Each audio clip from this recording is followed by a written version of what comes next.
నమస్తే. Welcome to Andhra Prabha. నేను ప్రశాంత్. ఈ మధ్య కాలంలో ఇన్‌స్టా ఇన్‌ఫ్లుయెన్సర్స్ గానివ్వండి, యూట్యూబ్ ఇన్‌ఫ్లుయెన్సర్స్ గానివ్వండి, చాలా మోసం చేస్తూ ఉన్నారు. వీళ్ళ చేతుల్లో అమాయకమైన ప్రజలు చాలా మోసపోతూ ఉన్నారు.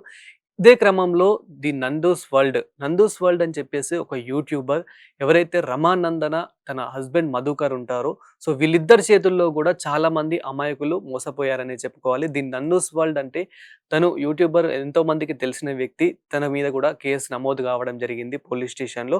ఎన్టీఆర్ జిల్లా ఇబ్రహీంపట్నం పోలీస్ స్టేషన్‌లో తన పైన కేసు నమోదయ్యింది. అయితే మరి వీళ్ళిద్దరూ ఏం చేశారు అని మాట్లాడుకుంటే గనక ముఖ్యంగా వీళ్ళిద్దరూ మేము వీసాలు ఇప్పిస్తాము, మీకు పని ఇప్పిస్తాము ఇక్కడ.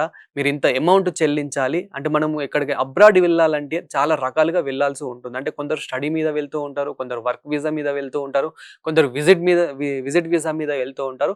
సో వీళ్ళని బేస్ చేసుకొని ముఖ్యంగా అమాయకమైన ప్రజలు ఎవరైతే ఉంటారో సో వీళ్ళని మాత్రమే బేస్ చేసుకొని సో వాళ్ళని మోసం చేయడం జరిగింది. ఇప్పుడు ఒక్కొక్క బాధితుడు బయటకు గూడా రావడం జరుగుతుంది. ఏదైతే ఇప్పుడు ఎన్టీఆర్ జిల్లా ఇబ్రహీంపట్నం పోలీస్ స్టేషన్‌లో ఎవరైతే శివకార్తి కుమార్ ఎవరైతే కేసు పెట్టారో దాని తర్వాత ఇక్కడ హైదరాబాద్ మాదాపూర్‌లో గూడా కొందరు బయటకు రావడం జరుగుతుంది. వాళ్ళ వ్యాఖ్యలు వింటే, వాళ్ళ కామెంట్స్ వింటే మాత్రం వాళ్ళు చెప్పిన మాటలు వింటే ఇంతమంది మోసపోయారా? ఇంతమంది ఎలా మోసపోయారు? ఇంతమందిని ఎలా మోసం చేశారు? ముఖ్యంగా ఎవరైతే ఈ నందూస్ వరల్డ్ రమానందన ఎవరైతే ఉన్నారో అయితే తను కూడా రియాక్ట్ కావడం జరుగుతుంది. అయితే ముఖ్యంగా ఇక్కడ ఫస్ట్ ఆఫ్ ఆల్ ఏం జరిగింది అని మాట్లాడుకుంటే గనక మేము ఇక్కడ వర్క్ వీసాలు ఇప్పిస్తాము. మీ ఏదైతే వీసా అయిపోయిందో, టైం అయిపోయిందో మేము ఎక్స్‌టెండ్ చేయిస్తాము. అండ్ మీకు స్టడీ వీసాలు ఇప్పిస్తాము.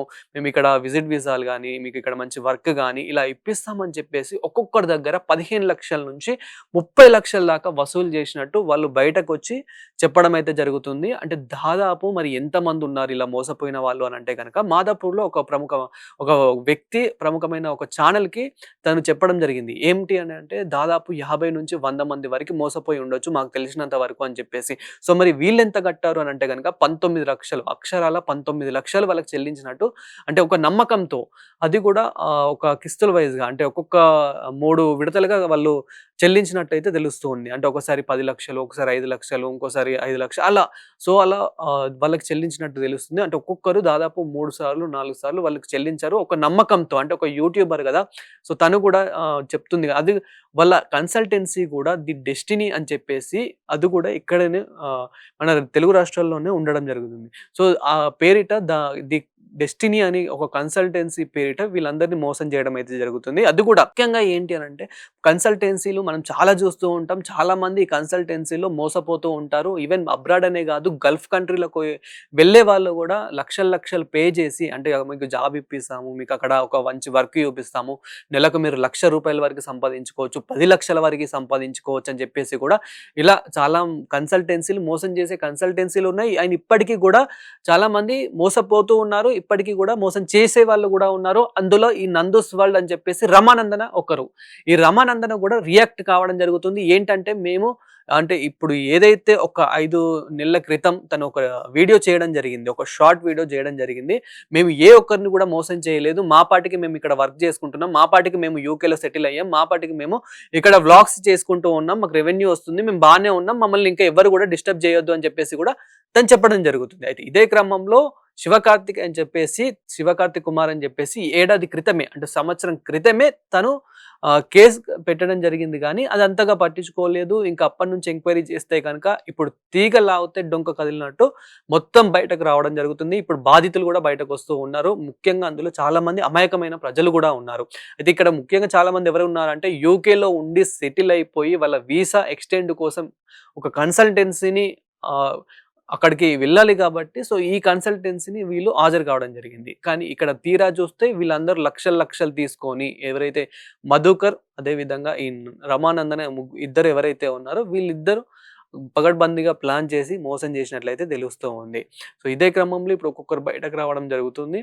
సో ఇదే క్రమంలో తన అడ్వకేట్ కూడా బయటకొచ్చి తన అడ్వకేట్ కూడా ఒక వీడియో రూపంలో ఒక వీడియో అయితే చేయడం జరిగింది. తన నందూస్ వరల్డ్ దాంట్లో గూడా వీడియో అప్‌లోడ్ చేసుకున్నారు. ఏంటి అనంటే వాళ్ళ మీద ఏదైనా కేస్ పెట్టాలన్నా, కేస్ అవ్వాలన్నా గానీ యూకే గవర్నమెంటే చూసుకోవాలి అని జెప్పేసి ఇలాంటివి కొన్ని వ్యాఖ్యలు చేయడం జరిగింది. ఏదేమైనప్పటికీ తను ముందుకు రావాలి. ఎవరైతే రమానందన ఉన్నారో తను ముందుకు రావాలి. కానీ ఇక్కడ బాధితులు ఏం చెప్తున్నారు అనంటే, మేము మధుకర్ వ్యక్తిని నమ్మి మేము కట్టాము. ఇంకా మధుకర్ అనే వ్యక్తి తన వెనకాల ఉండి నడిపిస్తూ ఉన్నారు. ముఖ్యంగా వాళ్ళ ఆవిడనే ఎక్కువ మాట్లాడుతూ ఉంది. అసలు అతను బయటకొచ్చి మాట్లాడాలి అని చెప్పేసి ఇక్కడ బాధితులు మాట్లాడుతూ ఉన్నారు. ఏదేమైనప్పటికీ వాళ్ళిద్దరు ఇప్పుడు ఎక్కడికెళ్లారు? ఎందుకు మాట్లాడట్లేదు? వీడియోస్ మాత్రం లాయర్‌లను పెట్టి, అడ్వకేట్‌లను పెట్టి వీడియోస్ మాత్రం అప్‌లోడ్ చేపిస్తున్నారు. మరెందుకని వీళ్ళకు బయటకు రావట్లేదు? నిజానిజాలు ఎందుకు చెప్పట్లేదు? గతంలో ఒక వీడియో చేశారు. అప్పుడు అందరూ మర్చిపోయారనే చెప్పుకోవాలి. అంటే అప్పుడు ఎవరిది తప్పు లేదు. ఇంకా వాళ్ళది తప్పు, బాధితులదే తప్పు అని చెప్పేసి అనుకున్నారు. కానీ ఇక్కడ తీరా చూస్తే ఇప్పుడు ప్రెజెంట్ పోలీసులు చెప్తున్న ప్రకారమే, పోలీసులు ఇస్తున్న స్టేట్‌మెంట్ ప్రకారమే వాళ్ళిద్దరిది తప్పుందని చెప్పేసి బయటకైతే రావడం జరుగుతూ ఉంది.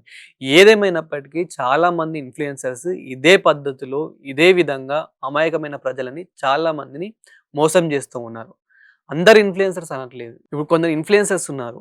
హెల్త్ ఇన్స్యూరెన్స్ అని చెప్పేసి ఇట్లాంటి కొన్ని మంచి వర్డ్స్ చెప్పడం జరుగుతూ ఉంది. ప్రజలకి మంచి ఏదైతే ఉపయోగపడేటివి మంచిగా చెప్పడం జరుగుతుంది. కానీ ఇట్లాంటి ఇన్‌ఫ్లుయెన్సర్స్ మాత్రం వాళ్ళని క్యాచ్ చేసుకొని, వాళ్ళ అవసరాలు క్యాచ్ చేసుకొని, ఇలా యూజ్ చేసుకోవడం జరుగుతుంది. ఏదేమైనప్పటికీ ఇప్పుడు మాత్రం వాళ్ళిద్దరి మీద కేసయితే నమోదయింది. ఎప్పటికైనా వీళ్ళు పట్టుపడాల్సిందే. అండ్ ఇప్పుడు ఎవరికైతే ఎంతైతే మోసం చేశారో వాళ్ళకి మాత్రం డబ్బులు తిరిగి చెల్లాల్సిందే. లేదంటే ఎవ్వరు కూడా ఊరుకునే లేదు. ముఖ్యంగా మన భారతదేశం, మన 2 తెలుగు రాష్ట్రాల్లో మీడియా మాత్రం అస్సలు ఊరుకోదు. వీళ్ళ మీద మాత్రం తప్పు చేసినట్లయితే గనక. తప్పు చేయకపోతే గనక నిరూపించుకోండి.